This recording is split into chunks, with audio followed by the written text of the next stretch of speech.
तो आज अपन करेंगे लेजिस्लेटिव प्रोसीजर।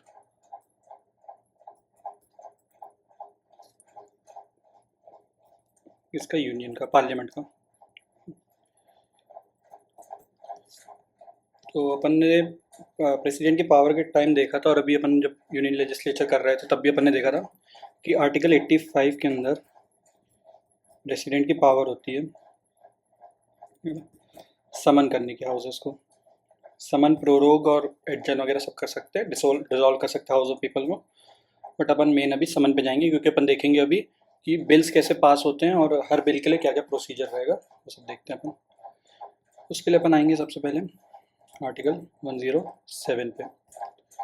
ये बात करता है इंट्रोडक्शन की, बिल्स को कैसे इंट्रोड्यूस किया जाएगा और पास कैसे किया जाएगा बिल्स को। आर्टिकल 107, तो इसका जो क्लॉज 1 कहता है, क्लॉज 1 सिंपल बात कर रहा है कि जो बिल है, जो भी अपने एक्ट्स पास होते हैं, जब इंट्रोड्यूस होते हैं किसी भी हाउस में, उसको अपन तब बिल कहते हैं, पास होने से पहले। तो जो बिल रहता है वो ओरिजिनेट, मतलब कहाँ पे इंट्रोड्यूस किया जा सकता है, किसी भी हाउस में, ईदर हाउस ऑफ पार्लियामेंट में। मतलब लोकसभा या राज्यसभा दोनों में प्रेजेंट किया जा सकता है। बट ये भी एब्सोल्यूट रूल नहीं है, ये एक जनरल रूल है। इसके एक्सेप्शंस क्या हैं? इसके एक्सेप्शन 2 हैं, मतलब इसी आर्टिकल के अंदर 2 एक्सेप्शन बताए हैं। एक है 109 और एक है 117 में। ये किसकी बात करता है? ये मनी बिल की बात करता है। अगर कोई मनी बिल है तो उस पर ये जनरल रूल नहीं लगेगा कि कोई भी हाउस में कर लो। और दूसरा फाइनेंशियल बिल पे, अगर कोई फाइनेंशियल बिल है तो भी उस पर ये जनरल रूल नहीं लगेगा। उनके अलग प्रोसीजर है, वो अपन बाद में देखेंगे। ठीक है, बेसिकली क्या होता है, इनको सिर्फ house of parliament, house of the people में ओरिजिनेट किया जा सकता है, इन दोनों को, मनी बिल और फाइनेंशियल बिल को, जिसको अपन लोकसभा बोलते हैं। ये क्लॉज 1 में दिया है। फिर ओरिजिनेट हो गया, पास करने का क्या सीन है? पास करने के सीन को अपन ने क्लॉज 2 में देखेंगे। इसमें क्या बोला है? कोई भी बिल पास नहीं माना जाएगा। पास कब माना जाएगा? जब तक उसको दोनों हाउसेस यानी राज्यसभा और लोकसभा से एक्सेप्टेंस नहीं मिल जाती, दोनों साइड से। अगर दोनों ने उसको मिल के पास कर दिया तब जाके किसी भी बिल को अपन पास मान लेंगे। फिर और ऐसा नहीं कि डायरेक्ट पास हो जाएंगे, यहाँ पे दोनों हाउसेस में जाके इनके ऊपर डेलिब्रेशन, इनके ऊपर डिस्कशन होना ज़रूरी है।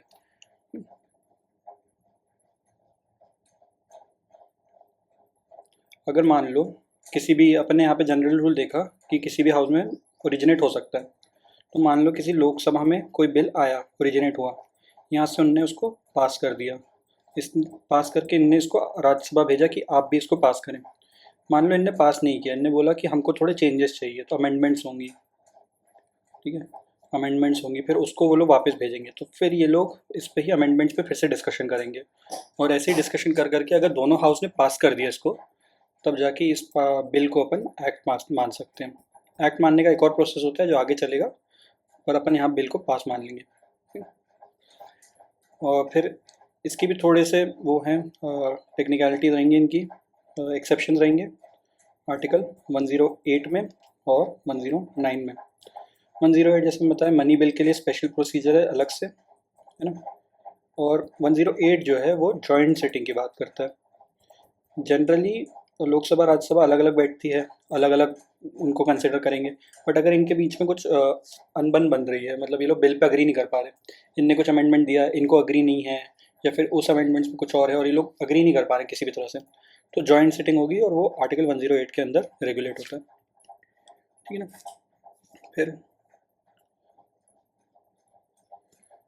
फिर क्या है, मान लो कोई बिल चल रहा है किसी भी लेजिस्लेचर के अंदर, किसी भी हाउस के अंदर, पार्लियामेंट के अंदर, तो क्लॉज 3 बता रहा है कि जो ये पावर है 85 में अंदर, आर्टिकल 85 में प्रेसिडेंट की पावर है प्रोरोग करने की। प्रोरोग का मतलब होता है टेम्पररीली बंद कर लिया, कोई सेशन को बंद कर दिया, डिसॉल्व नहीं किया हाउस को, हाउसेस है उसका जो सेशन चालू है अभी, उसको पोस्टपोन कर दिया इन अवे। तो ये जो पावर प्रेसिडेंट अगर एक्सरसाइज कर रहा है, तो क्लॉज 3 बता रहा है कि अगर प्रोरोग हो गया है तो इस रीज़न से कोई बिल जो पेंडिंग है वो लैप्स नहीं होगा। लैप्स मतलब ख़त्म नहीं हो जाएगा, सिर्फ इस रीज़न से। कोई और रीज़न हो सकता है, बट क्लॉज 3 डिक्लेयर कर रहा है कि प्रोरोग करने की वजह से कोई भी बिल पेंडिंग किसी भी हाउस में हो वो लैप्स नहीं होगा। इसने डिक्लेरेशन कर दी। इस रीज़न से लैप्स नहीं हो सकता, बट दूसरे कुछ रीजंस हो सकते हैं, वो भी इसी आर्टिकल के अंदर अपन को बताए गए हैं। जिससे अगर अपन क्लॉज 4 देखेंगे तो क्लॉज 4 में अगर कोई बिल जो है वो पेंडिंग है, ठीक है, कहाँ पे पेंडिंग है? राज्यसभा में। और ये जो सेम बिल है वो लोकसभा में पास नहीं हुआ है अभी तक, नॉट पास्ड। मान लो, या फिर जैसे कोई राज्यसभा में ही ओरिजिनेट हुआ था कोई, और वहाँ पे चालू ही है प्रोसीडिंग्स, और लोकसभा ने अभी तक इस पर डिस्कशन किया ही नहीं है, तो अगर इसके बाद लोकसभा जो है डिसॉल्व हो गई, तो इससे वो बिल जो है बिल लैप्स नहीं करेगा, ठीक है। अगर लोकसभा ने उसको पास नहीं किया है और राज्यसभा में पेंडिंग है कोई भी बिल, तो लोकसभा के डिसॉल्व होने से कोई भी बिल लैप्स नहीं करेगा। क्लॉज 4 में बता दिया, ठीक है। तो इसका उल्टा सिनेरियो क्या होगा? अगर लोकसभा में कुछ पेंडिंग है तो उसकी बात अपन को करता है क्लॉज 5 में। यहाँ क्या बोला है क्लॉज 5 में कि बिल जो है वो पेंडिंग है, कहाँ पे? इस बार लोकसभा में पेंडिंग है ना। या तो लोकसभा में पेंडिंग मान लो, यहाँ पे पेंडिंग है, या फिर दो कंसिडरेशन इसी के अंदर है। लोकसभा में पास हो गया है और उसके बाद उसको भेजा गया है राज्यसभा में कंसिडरेशन के लिए, और फिर वो यहाँ पे पेंडिंग है। पहले क्या था? क्लॉज 4 में डायरेक्टली राज्यसभा में पेंडिंग था, लोकसभा में पास ही नहीं हुआ था।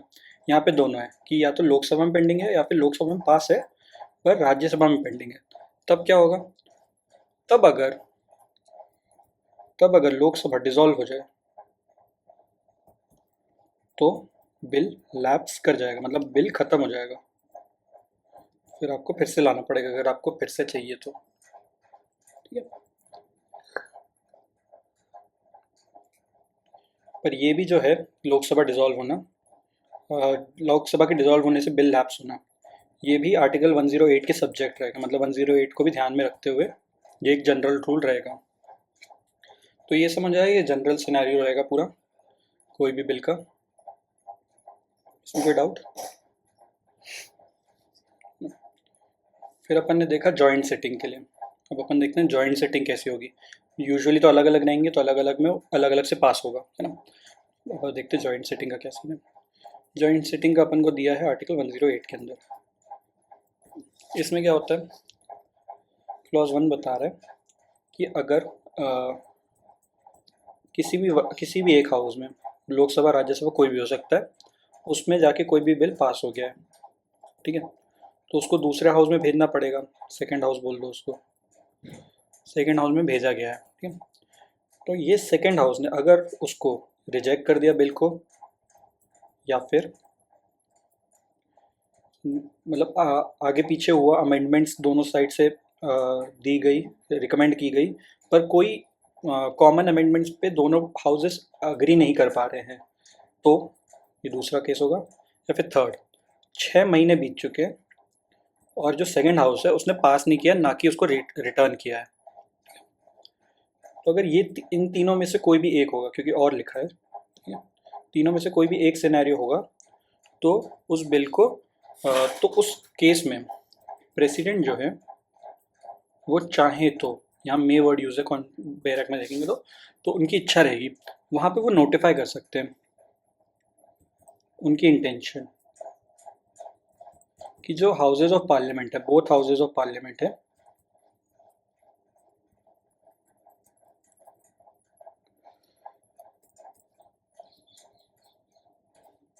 उनकी जॉइंट सिटिंग होनी चाहिए। मतलब आप अलग अलग बैठ के अग्री नहीं कर पा रहे हो तो क्यों ना साथ बैठ के देख लिया जाए कि क्या करना चाहिए अपन को। तो वो लोग साथ बैठेंगे, डेलिब्रेट करेंगे और वोट करेंगे, ठीक है। पर ये कब नहीं लगेगा जॉइंट सिटिंग वाला सीन? कब नहीं होगा? एक सिनेरियो है जब जॉइंट सिटिंग वाला नहीं होगा कि लोकसभा डिसॉल्व होने की वजह से बिल लैप्स हो गया है।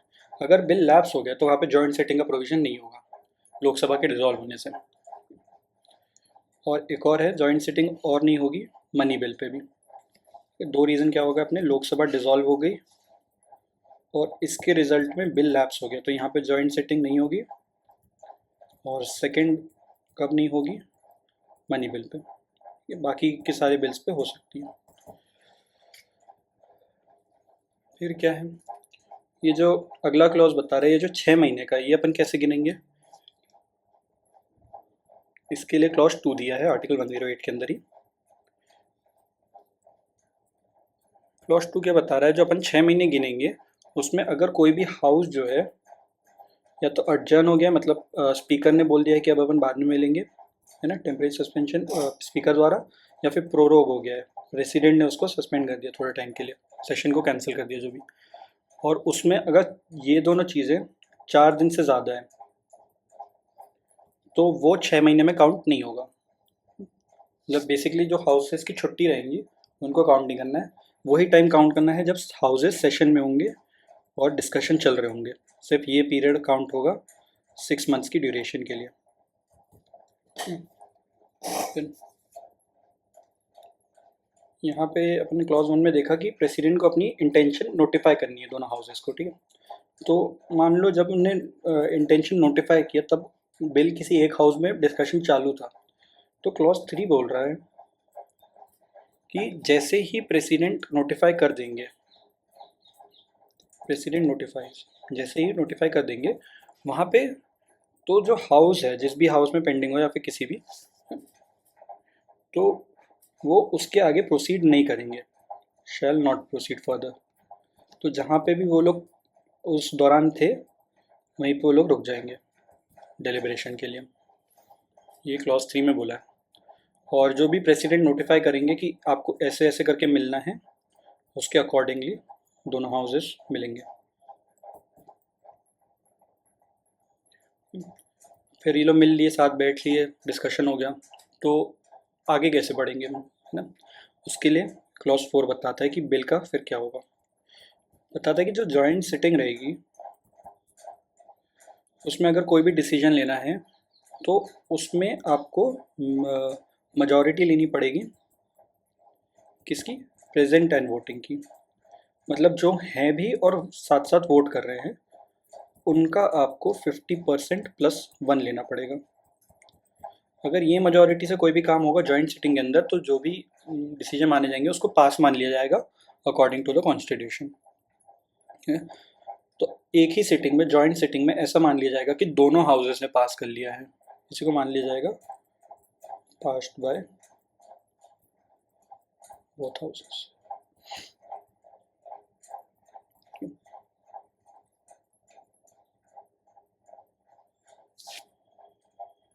ठीक है ना, यहाँ तक कोई दिक्कत।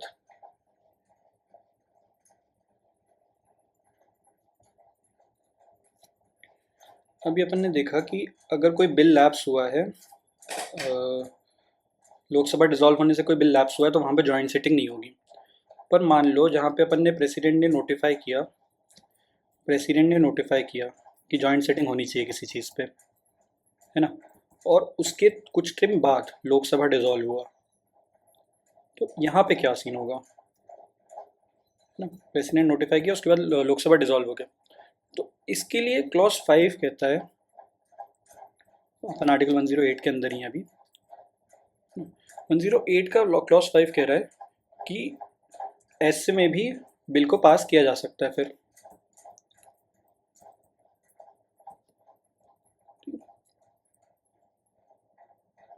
बट यही होना चाहिए कि प्रेसिडेंट के नोटिफिकेशन के बाद ही होना चाहिए, पहले नहीं होना चाहिए।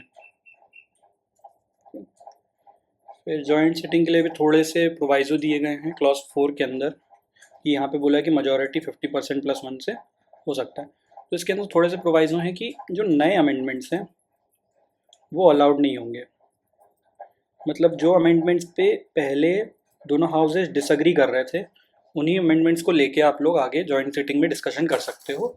और इसके साथ साथ एक तो आप जो पुराने थे उन पे कर सकते हो, या फिर जो डिले की वजह से ज़रूरी हो गए हैं, है ना, डिले की वजह से अमेंडमेंट्स अगर ज़रूरी होगा तो आप उन अमेंडमेंट्स को भी कंसिडर कर सकते हो, डिस्कशन कर सकते हो। ये पूरा जॉइंट सिटिंग का अपना सीन है। पर देखो अपन ने जॉइंट सिटिंग हो गया, पर अपन को पता है कि जो राज्यसभा है उसमें प्रिसाइडिंग ऑफिसर चेयरमैन होते हैं, है ना। लोकसभा में प्रिसाइडिंग ऑफिसर अपने स्पीकर होते हैं, उनके एब्सेंस में कोई जो भी चूज हो, है ना, वो सब अपन ने देखा था। तो अगर इन लोग की जॉइंट मीटिंग हो रही है, जॉइंट सिटिंग हो रही है, तो वहाँ प्रिसाइड कौन करेगा, कौन डिसाइड करेगा अलग अलग चीज़ें। तो उसके लिए बताया गया अपन को आर्टिकल 118 में। यहाँ पे क्या है, जनरल रूल्स ऑफ प्रोसीजर है।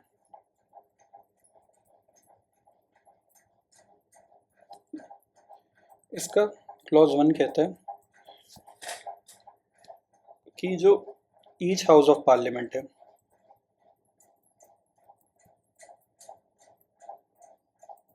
उनके पास पावर होगी खुद के लिए रूल्स और रेगुलेशन बनाने के लिए, तो वो खुद के प्रोसीजर को रेगुलेट कर सकता है। बट ऐसा नहीं कि पूरी तरह से हो, है ना, उनको कॉन्स्टिट्यूशन के बाकी प्रोविजंस का भी ध्यान रखना पड़ेगा। प्रोविजंस सब्जेक्ट टू रहेंगे, तो एब्सोल्यूट तो कोई राइट नहीं है ना। तो दोनों हाउस के पास अलग अलग पावर्स है अपने प्रोसीजर्स को रेगुलेट करने की। ये हो गया। फिर क्लॉज 3 में बताया है आर्टिकल 118 के कि अगर जॉइंट सिटिंग होगी तो कौन बनाएगा। अलग अलग तो वो लोग अपना बना लेंगे, लोकसभा अपना बना लेगा, राज्यसभा अपना बना लेगा, पर जॉइंट सिटिंग का कौन बनाएगा। जॉइंट सिटिंग का क्लॉज 3 में बताया है कि यहाँ पे प्रेसिडेंट साहब बनाएंगे, पर प्रेसिडेंट साहब खुद से तो नहीं बना सकते, उनके पास वो डिस्क्रेशन होता नहीं है। तो इसी क्लॉज के अंदर बताया गया है कि ये जो रूल्स बनाएंगे, जो भी रूल्स बनाएंगे वो बनेंगे कंसल्टेशन में। किसके साथ, चेयरमैन एंड स्पीकर, मतलब दोनों के साथ साथ मिलके उनकी कंसल्टेशन से प्रेसिडेंट साहब रूल्स बनाएंगे जॉइंट सिटिंग के लिए। रूल्स बन गए, पर प्रिसाइडिंग ऑफिसर कौन होगा जॉइंट सिटिंग के लिए, उसके लिए क्लॉज 4 है। यहाँ पे बताया कि जो जॉइंट सिटिंग के लिए होंगे वो प्रिसाइडिंग ऑफिसर अपने होंगे स्पीकर। लोकसभा के जो भी स्पीकर होंगे वो प्रिसाइडिंग ऑफिसर हो जाएंगे जॉइंट सिटिंग के लिए। और अगर मान लो स्पीकर साहब एब्सेंस है, किसी भी रीज़न से उनका एब्सेंस है ना, तो अपन क्लॉज 3 को फॉलो करेंगे। क्लॉज 3 में क्या बताया था कि जॉइंट सिटिंग के लिए प्रोविजंस प्रेसिडेंट साहब बनाएंगे चेयरमैन और स्पीकर के कंसल्टेशन के साथ। यहाँ जो भी रूल्स बनेंगे वो फॉलो हो जाएंगे। ये हो गया। तो ये अपना जनरल प्रोसेस था कि एक कोई नॉर्मल बिल है जो कि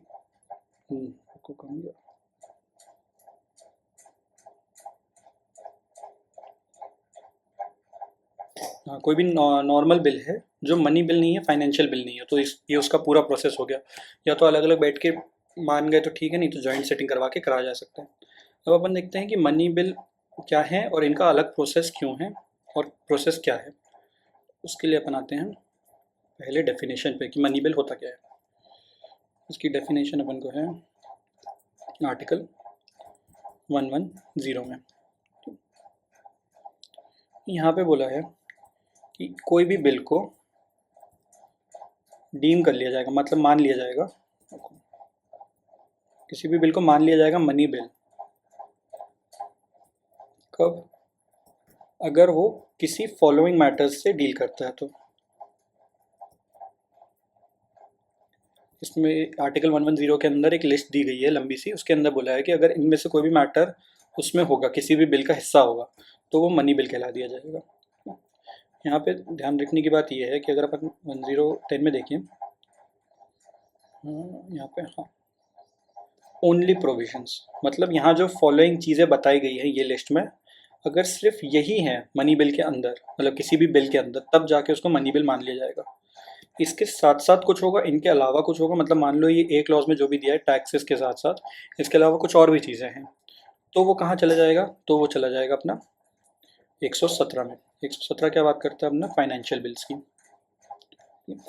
ये है फाइनेंशियल बिल की बात करता है, तो अगर उनके साथ साथ कुछ होगा तो फाइनेंशियल बिल में चला जाएगा। मनी बिल देखते क्या होता है, क्या क्या दिया है, क्या क्या मैटर्स अपन किसी बिल में इंक्लूड करेंगे तो वो मनी बिल बन जाएगा। ठीक है,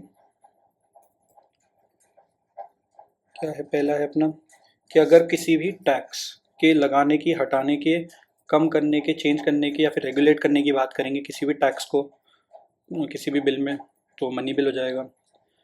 अगर गवर्नमेंट की बोरोइंग से रिलेटेड है, उसको रेगुलेट करना है, या फिर कोई लॉ जो बात करता था फाइनेंशियल ऑब्लिगेशन जो गवर्नमेंट ऑफ इंडिया पे है कि गवर्नमेंट को किसी को पे करना है वापस और उस लॉ के रिलेटेड कोई अमेंडमेंट करनी है, तो वो सब मनी बिल के अंदर आएगा।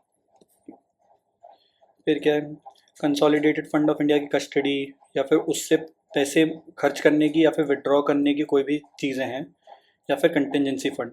कंसोलिडेटेड फंड और कंटिजेंसी फंड मैंने दोनों बताया था।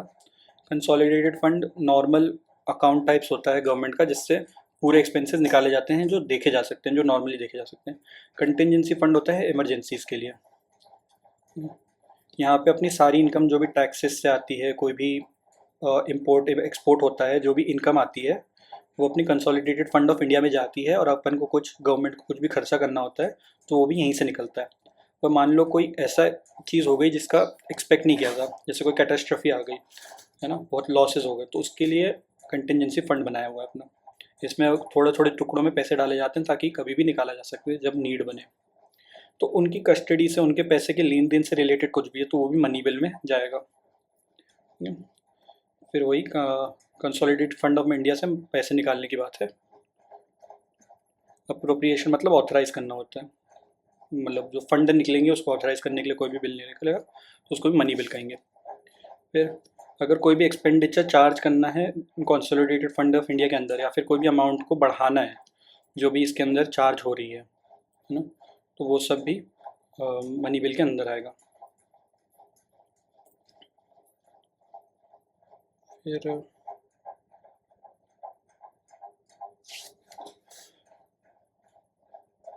फिर कोई रेसिप्ट ऑफ मनी है कंसोलिडेटेड फंड ऑफ इंडिया पे या पब्लिक अकाउंट ऑफ इंडिया पे है, कस्टडी या फिर इशू है किसी भी मनी का, ऑडिट करना है किसी भी अकाउंट्स को यूनियन के या फिर स्टेट के, तो ये सब मनी बिल में जाएगा। ठीक है, ये एफ तक एक लिस्ट दे दी। फिर जी में बोल दिया कि कोई भी मैटर इनसे इंसिडेंटल, मतलब इनसे कोई भी कनेक्टेड मैटर्स हैं तो वो सब भी आ सकते हैं मनी बिल के अंदर। फिर लंबी लिस्ट दे दी, बट यहाँ पे थोड़ा क्लैरिफिकेशन बताया अपन को क्लॉज 2 के अंदर। क्या बोला कि अ bill shall not be deemed, तो पहले डीम कर रहे थे अगर वो लिस्ट हो, अगर इनमें आ रहा है तो नहीं होगा। बाय रीज़न ओनली, सिर्फ इस रीज़न से कि किसी फाइन के इम्पोजिशन की बात कर रहा है या फिर अदर पेक्यूनरी पेनल्टीज।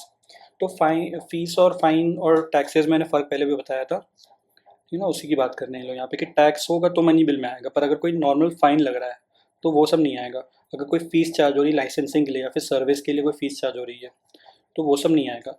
और अगर कोई टैक्स है जो कि किसी लोकल अथॉरिटी या फिर लोकल पर्पसेस के लिए है, लोकल बॉडी के लिए, वो किसी भी तरह का टैक्स हो, मतलब बढ़ा रहे हों, हटा रहे हों, कुछ भी हो, तो वो सब भी मनी बिल के अंदर नहीं आएगा,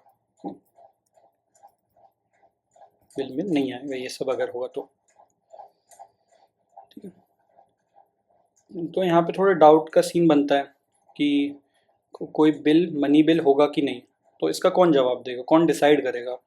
डिसाइडिंग फैक्टर कौन होगा कि कोई बिल मनी बिल है कि नहीं, कि वो क्लॉज 1 के अंदर आ रहा है या क्लॉज 2 के अंदर आ रहा है, क्वेश्चन उठेगा। तो इसका आंसर बताया अपन को क्लॉज 3 के अंदर, कि जो स्पीकर ऑफ द हाउस है वो बताएंगे कि कोई भी बिल मनी बिल है कि नहीं, और जो भी वो डिसाइड कर ले वो फाइनल होगा। फिर हमने डिसाइड कर लिया क्लॉज 3 के अंदर, ये आर्टिकल अपना 1110 चल रहा है, ठीक है, डेफिनेशन देख रहे हैं अभी अपन। तो 1110 की क्लॉज 3 के अंदर हमने डिसाइड कर लिया क्या है, तो फिर उनको एक सर्टिफिकेट लगाना पड़ता है इंडोर्स करने के लिए कि ये जो बिल है वो मनी बिल होगा।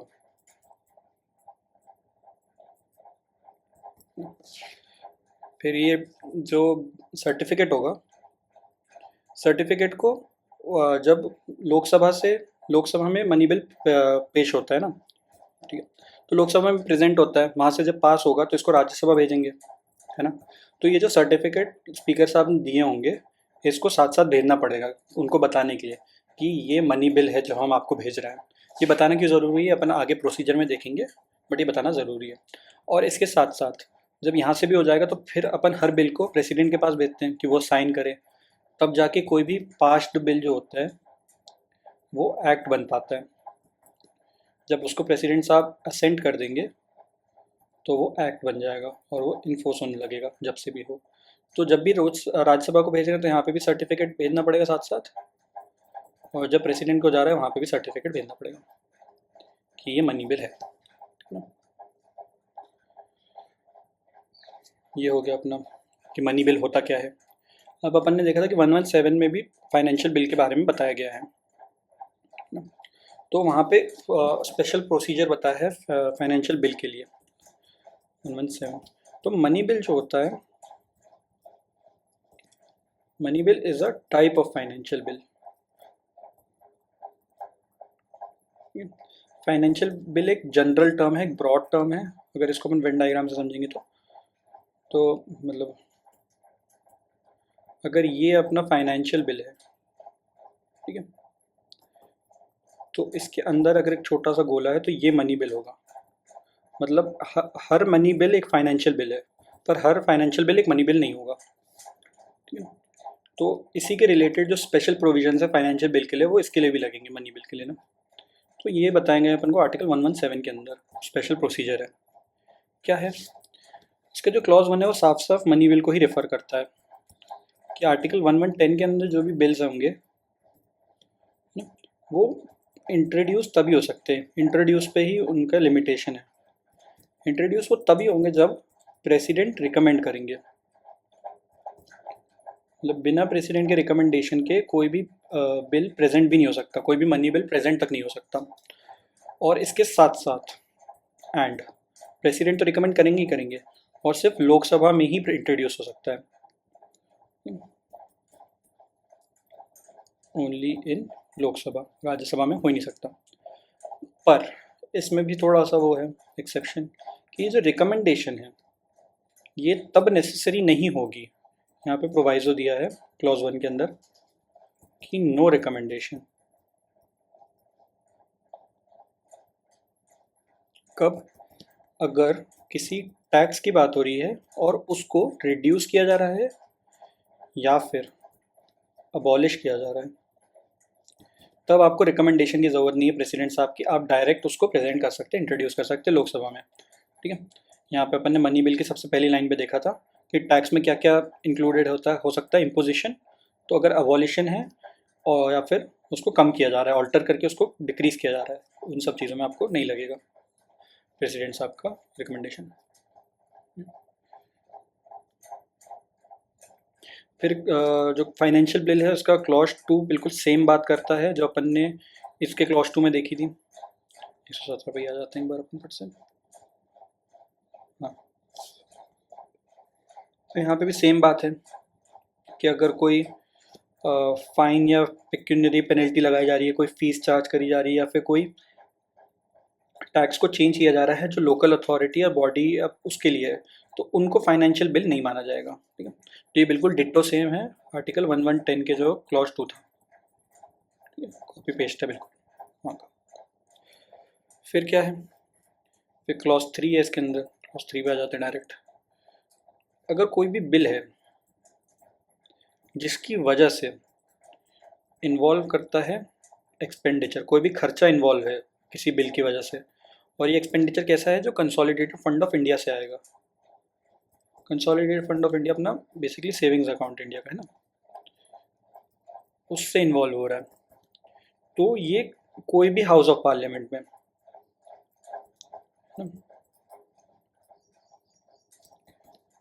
ईदर हाउस, दोनों हाउस में से किसी से भी पास नहीं हो सकता।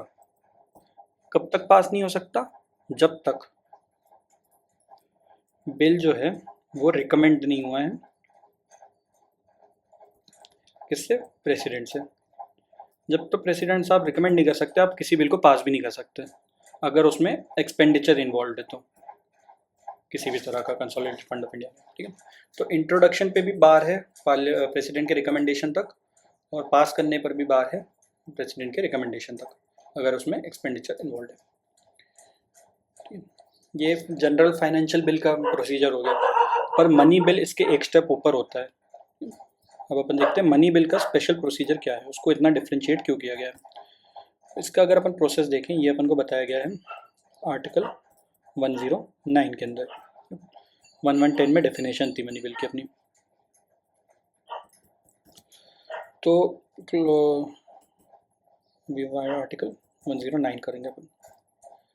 इसका अगर अपन क्लॉज 1 देखें तो यहाँ पे फिर से सेम बात रिपीट करी गई है कि जो मनी बिल है वो इंट्रोड्यूस नहीं होगा कहाँ पे, राज्यसभा में या फिर काउंसिल ऑफ स्टेट। राज्यसभा यानी काउंसिल ऑफ स्टेट्स में इंट्रोड्यूस नहीं होगा, है ना। ये एक एक्सेप्शन हो गया आर्टिकल 107 का, जहाँ पे अपने जनरल रूल देखा था कि ईदर हाउस ऑफ पार्लियामेंट में हो सकता है। वहाँ पे भी लिखा था सब्जेक्ट टू आर्टिकल 109, तो यही सब्जेक्ट टू था वो।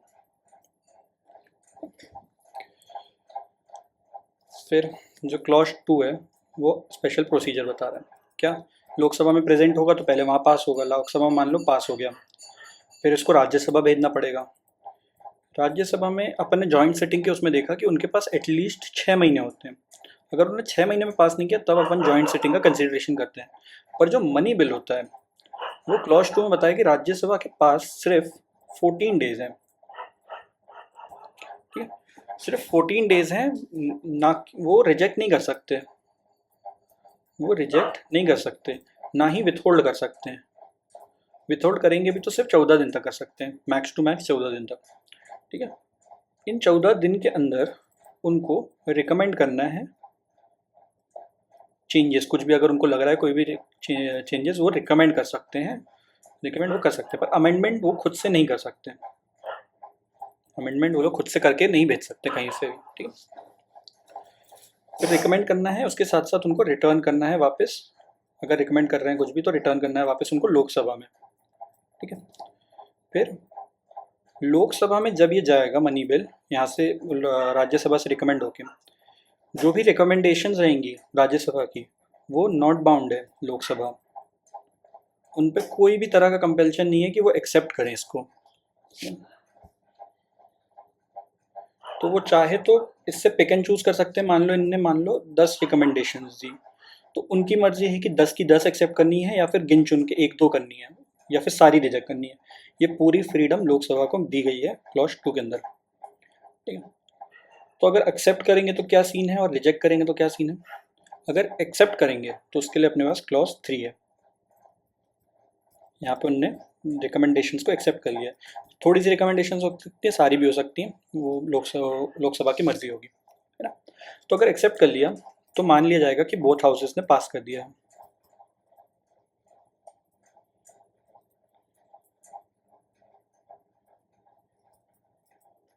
पर किस तरह से पास किया है, इस तरह से पास किया है कि ऐसी अमेंडमेंट्स के साथ, विथ सच अमेंडमेंट्स जो कि काउंसिल ऑफ स्टेट्स ने रिकमेंड करी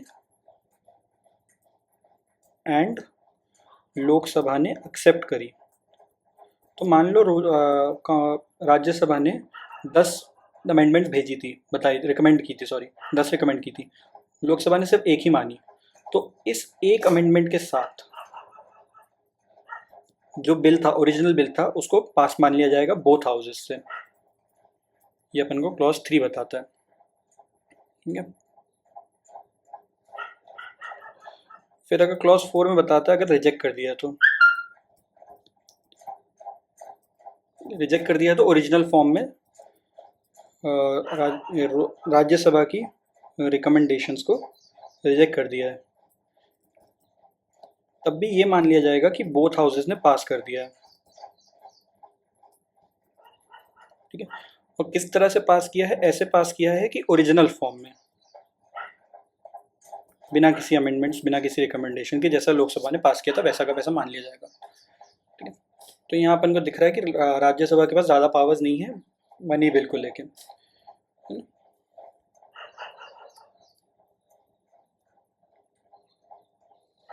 फिर अपन देख लिए यहाँ पे, तो अपन ने देखा कि उन्होंने रिकमेंड करके वापस कर दिया, या तो उनने एक्सेप्ट कर लिया क्लॉज 3 के अंदर, उनने एक्सेप्ट कर लिया, या तो क्लॉज 4 के अंदर उनने रिजेक्ट कर दिया। बट यहाँ पे इनके पास 14 दिन का टाइम पीरियड है। अगर इनने 14 दिन तक वापस ही नहीं किया तो क्या होगा, ये बताया अपन को क्लॉज 5 में। क्लॉज 5 में कि 14 डेज हो गए एंड नॉट रिटर्न्ड, तब क्या होगा, तब भी पास हो जाएगा, deemed passed in both houses. ठीक है, किस फॉर्म में, ओरिजिनल फॉर्म में। यहाँ तो कोई चेंजेस को कंसिडरेशन करने की भी जरूरत नहीं है, तो जैसा का जैसा बिल उनके पास गया था वैसा का वैसा बिल ओरिजिनल फॉर्म में पास मान लिया जाएगा। 14 डेज की एक्सपायरी पे ऑटोमेटिक पास मान लिया जाएगा यहाँ पे।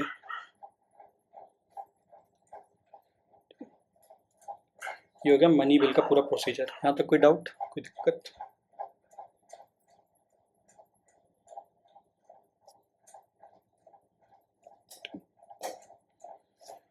फिर अपन थोड़ा सा देखते हैं कि मनी बिल और फाइनेंशियल बिल में फ़र्क क्या है, और अगर वो एक ही का सबसेट है, मतलब money bill is a type of specific type of financial bill, तो उनके अंदर की सिमिलैरिटीज़ क्या है वो देखते हैं अभी।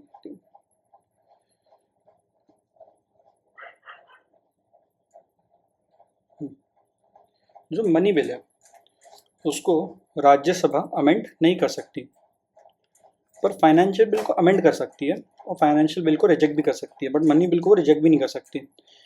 और मनी बिल के अंदर जॉइंट सेटिंग का प्रोविजन नहीं है, पर फाइनेंशियल बिल के लिए हो सकता है जॉइंट सेटिंग। मनी बिल जो है वो प्रेसिडेंट द्वारा भी रिटर्न नहीं किया जा सकता, ये भी अपन आगे देखेंगे। पर जो फाइनेंशियल बिल है उसको एक बार किया जा सकता है, वन टाइम्स, कि आप रिकन्सिडर कर लीजिए, वाह नहीं तो फिर तो पास हो ही जाएगा। और सिमिलैरिटीज़ क्या हैं कि दोनों के दोनों ओरिजिनेट सिर्फ लोकसभा में हो सकते हैं, राज्यसभा में नहीं हो सकते, पर और बिना रिकमेंडेशन के प्रेसिडेंट के वो नहीं हो सकते। ये दो सिमिलैरिटीज़ रहेंगी और ये चार डिफरेंसेस हैं मनी बिल और फाइनेंशियल बिल के अंदर। फिर देखते हैं, सारे हाउसेज ने पास कर दिया किसी भी तरह से जॉइंट सेटिंग करके, मनी बिल था तो उसका प्रोसेस फॉलो करके, नॉर्मल बिल था तो 107 का प्रोसेस फॉलो करके। तो बिल पास होने के बाद इन्फोर्स कैसे होगा, पास कैसे होगा, मतलब एक्ट कैसे बनेगा, उसके लिए अपने पास आर्टिकल 111 जो बात करता है असेंट की। यहाँ पे कोई भी bill passed by both houses है तभी आएगा, नहीं तो उसके बिना नहीं आएगा।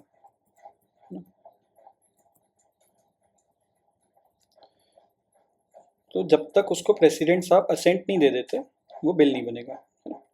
तो इसके अंदर आर्टिकल 111 के अंदर प्रेसिडेंट के पास 3 पावर्स हैं, 3 पावर्स हैं। क्या है कि वो तो या तो असेंट दे दें, बोल दें हाँ ठीक है सही है ना, या फिर विथ होल्ड कर लें असेंट को, मैं नहीं दे रहा,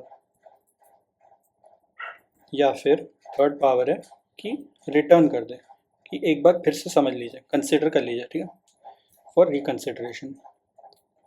यहाँ पे वो बता सकते हैं कि मेरे को ये स्पेसिफिक चीज़ है, या तो वो स्पेसिफिक चीज़ें पॉइंट आउट कर देंगे कि ये चीज़ों पे ये मैटर्स को आप फिर से रिकन्सिडर कर लीजिए, या फिर एक जनरल सेंस में भी भेज सकते हैं कि इन जनरल पूरा रिकन्सिडर कर लीजिए। फिर ये भेजने के बाद जब हाउसेस कंसिडरेशन भेजा जाएगा तो यहाँ पे उनको कंसिडर करना ज़रूरी है, शैल रिकन्सिडर, जो भी ग्राउंड्स उनको बताए जाएंगे।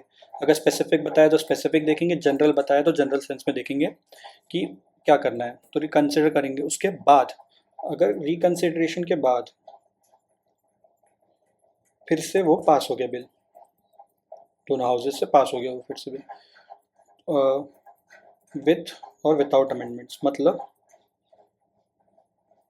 Without amendments. तो अगर प्रेसिडेंट मतलब हाउस को लगा कि हाँ सही है उनकी रिकन्सिडरेशन ये सब करना चाहिए, तो वो अमेंडमेंट्स कुछ ऐड कर देंगे बिल में। पर अगर हाउसेस को लग रहा है कि ज़रूरत नहीं है तो वो ओरिजिनल फॉर्म में भेज देंगे, तो ओरिजिनल फॉर्म का मतलब हो जाएगा विदाउट अमेंडमेंट्स, जैसा प्रेसिडेंट पास एक बार ऑलरेडी भेजा चुका है। तो अगर पास हो गया है विथ और विदाउट अमेंडमेंट्स, चेंजेस के साथ या बिना चेंजेस के, तब यहाँ पे प्रेसिडेंट साहब बाउंड हो जाएंगे किसके लिए, असेंट देने के लिए। अब उनके पास रिकन्सिडरेशन का स्कोप नहीं रह जाएगा। पर इसका एक्सेप्शन क्या है? Money bill. मनी बिल एक इसका एक्सेप्शन रहता है।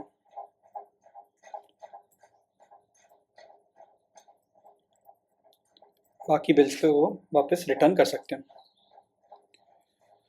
तो यहाँ पे बात आती है अपनी, एक अपन देखें 3 पावर्स देखिए अपन ने, असेंड दे दें या रिटर्न कर दें। इन दोनों का तो ठीक है, ये कर दिया तो पास हो गया, एक्ट बन गया, रिटर्न कर दिया तो रिकंसिडरेशन होगा, उसके बाद वापस आएगा तो पास हो जाएगा। ये वाला है इंटरेस्टिंग थोड़ा सा, विथहोल्ड इज असेंट। अगर अपन विथहोल्ड इज असेंट का मतलब समझ के देखें, क्योंकि कॉन्स्टिट्यूशन के अंदर कोई भी टाइम पीरियड नहीं दिया है प्रेसिडेंट साहब के लिए कि कब तक उनको असेंट देना ही है। तो अगर इनको लिटरल सेंस में देखा जाए तो यहाँ से अपन को प्रेसिडेंट साहब के पास पावर टू वीटो आ जाती है ना। तो अगर वो चाहें तो किसी भी बिल को सिंगल हैंडेडली मना कर सकते हैं। बट अगर प्रैक्टिकलिटी देखें, प्रैक्टिकलिटी क्या है कि जो प्रेसिडेंट साहब हैं वो फंक्शन कैसे करते हैं। उनका फंक्शन होता है एड एंड एडवाइस पे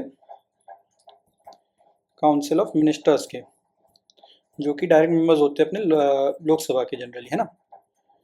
तो वो लोग जो बिल पास कर रहे हैं, लोकसभा जो बिल पास कर रही है, राज्यसभा जो बिल पास कर रही है, वो लोग उसको क्यों रुकवाएंगे, है ना। तो टेक्निकली देखा जाए तो पावर ऑफ वीटो है, वो प्रैक्टिकलिटी देखा जाए तो नहीं है ना।